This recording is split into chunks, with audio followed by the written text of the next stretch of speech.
Okay, everybody, welcome back. We are ready to start the Judiciary branch part of Unit 2. Just as a reminder, there's going to be a test after the Judiciary branch on Congress and the Judiciary because we're dividing it up into two parts, Unit 2, because there's so much info. And speaking of that, we're going to divide this Part A, or Part 1, into two parts because it can tend to get a little bit long, certainly longer than the 15 minutes. So I'm going to divide it up in half here. So we start with some ideas and some definitions that we have to understand just to get us into the part of the unit. So we have to understand this term. It's a legal term, litigants. Litigants are the people involved in the case. They're the people on both sides. There's names. There's Marbury versus Madison. They are both litigants in the case, that kind of thing. An idea here that we have to understand beginning here is federal judges in the federal system only decide actual disputes, not hypothetical things. You can't ask them ahead of time, hey, court, give me an idea. Do you think this is constitutional or not? Or what have you. So they don't give advisory opinions before the fact. There actually has to be an issue that comes before a court. So something, an actual dispute to end up bringing cases at the federal level. All right, cases, again, so two more terms, plaintiff and defendant. You're probably familiar with these terms, just to make sure. The plaintiff is listed first, the defendant is listed last. Like Barbara versus Madison, Matt versus Ohio, as you can see, or whatever else we've got. Another important concept here, an idea, as we get into this, standing is a very important concept. In order to challenge a law's constitutionality, you must have what is called standing. And really what we're talking about is challenging constitutionality, because that's generally, when it gets to the Supreme Court, that's what we're talking about. That's the idea that the plaintiff must have a serious interest in a case, or they're likely to sustain direct or substantial damage from a party or action of government. Okay, so what that means is you just can't willy-nilly appeal something or go to a district court and say, hey, I think this law is unconstitutional, if you don't have an effect, some skin in the game, as they say. That's why if you look at one of our famous cases, one of our 15, Brown versus Board of Education, it's really the NAACP that brought that case, but the NAACP can't. They can't go to court and say, I think this is an unconstitutional segregation. They had to find somebody. They had to find Linda Brown. Linda Brown was a student. She was affected. Linda Brown had standing. Then the NAACP could bring that case with Linda Brown as the litigant. Okay, that's how it works. You just can't, you got to have something substantial involved in the case. You can't be an outsider. How's that? Maybe that idea. So let's move on. Some other things. Conflicts must be, and here's a word, probably if you type it in your word processor, it'll say this isn't a word, but it is. The idea of what is justiciable, okay? And we will get to we'll talk a little bit more about that as we get later when we talk about political questions. You can see there at the end of this little definition.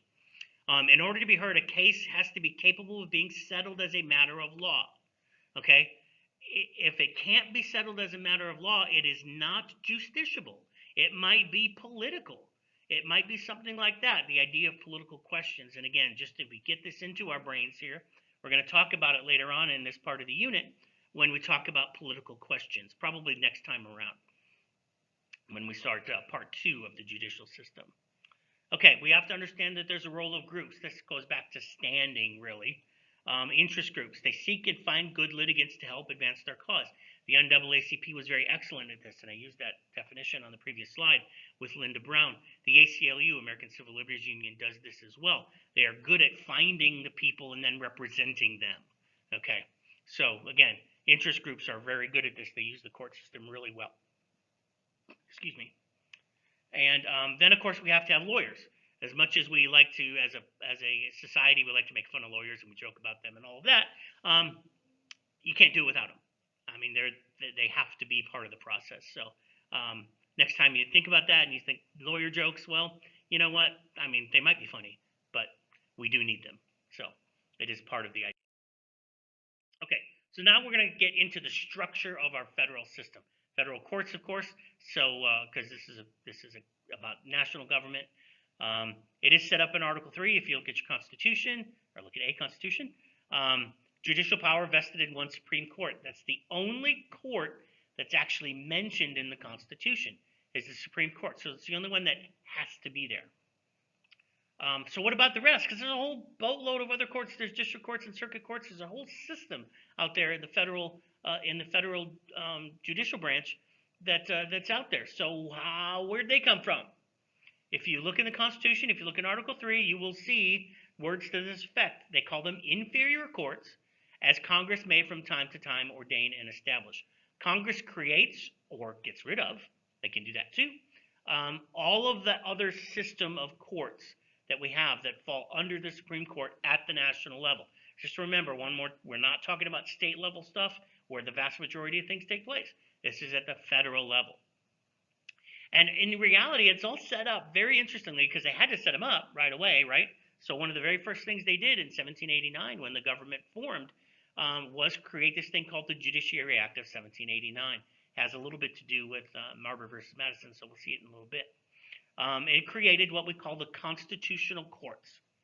And the system is, it's been expanded, of course, and all of that, but the basic system that was set up in 1789 is still the basic system we have today, on, of course, a grander scale, much grander scale. Congress also sets up what we call legislative courts. This is a small part of this, probably not going to be dealt with as a test question or anything like that, but just so we understand the thing, legislative courts, specialized purposes, no lifetime appointments, different than constitutional courts, where they have the lifetime appointments and it's the district courts and the circuit courts and all of that. So this is a little bit of a separate thing. A couple of examples: the Court of Military Appeals, tax court, things like that are what are called legislative courts, so a little bit different. Okay, the biggest concept here for today is this concept of jurisdiction, and we're going to mention it several times, and you've got to know the differences. There are two of them, and this is very, very important. First of all, original jurisdiction. So we're going to define that. The place where the case is heard first, usually in a trial. This is what you think of when you think of court. When you think of a trial, when you think of whatever you've seen on TV or wherever you watch your entertainment these days, a court scene. This is what we're talking about. There's a prosecutor, there's a defendant, there's a jury, there's a judge, there's witnesses, all of that stuff. This is what we think of. That's original jurisdiction, okay? They determine the facts of the case, guilt or innocence, for criminal stuff, for civil stuff, liability or non-liability, whatever that happens to be. Original, where it starts. That covers, in the federal system, 90% of the cases. They begin and end in courts of original jurisdiction. All right, so the other one is appellate jurisdiction. The root word, of course, is appeal, and that's really what it means, right? Places where cases are heard on appeal from a lower court. They do not, big not there, bolded and capitalized, they do not determine the facts of the case. There aren't witnesses. There isn't a prosecutor and a defense attorney and all of that. There isn't a defendant there. It's just three judges usually, and then lawyers arguing about finer points of the law that they thought got wrong or not. So procedures, constitutionality, the legal issues, not a trial, not a trial. Okay, so now we got those things we understand. Now we have to talk about the structure and who has what. To start off with, just to mention state courts very quickly, the federal court system is very small compared to the vast state court system. And 98% of all the court cases in the country are heard in state courts, not federal courts. So that's about the only time we're going to mention state courts here, and we're going to kind of keep that out of our mind because this is a federal, a class about the federal government. So let's start. The lowest level of federal government courts are called district courts. All right, there's 91 of them. They're federal courts, and they are, and you can see that, original jurisdiction, and original jurisdiction only. It's the only federal courts where trials are, where they have the judge and the defendant and the prosecutor and the jury. Okay? It's where juries are, it's where the trials are. If you look at this map, you will see the big numbers are circuit courts, which will start off the part 2 of this in a short time. But inside, like if you look at Georgia, there's actually 3 different districts in Georgia. There's the northern, the middle, and the southern. So Georgia has 3 district court systems in and of itself. Alabama, you can see, has 3, and you can see some of the states only have 1, especially as you go out west. Of course, what happens here? Federal crimes. And there's a list of things here, okay? Federal civil suits. Suits between citizens of different states. If you need to sue somebody in Kentucky, you'll do it in federal court. Bankruptcy. That is part of Article 1, Section 8. Bankruptcy is controlled by Congress, therefore it's a federal thing. They do review some administrative agencies. We'll talk about those when we talk about the executive branch. What are called admiralty and maritime laws, laws of the high seas, things that happen in the open ocean, things that happen in our territorial waters, things like that. Those are handled in federal court. And then, of course, supervision of naturalization. They also handle those things. So district courts handle those things. This is where the trials are. This is where the facts of the case, guilty or not guilty, that kind of thing. Okay? So let's talk more about them. I talked about this as far as suing somebody in a different state. That's called diversity of citizenship, and the reason we talk about it is because the words are in the Constitution.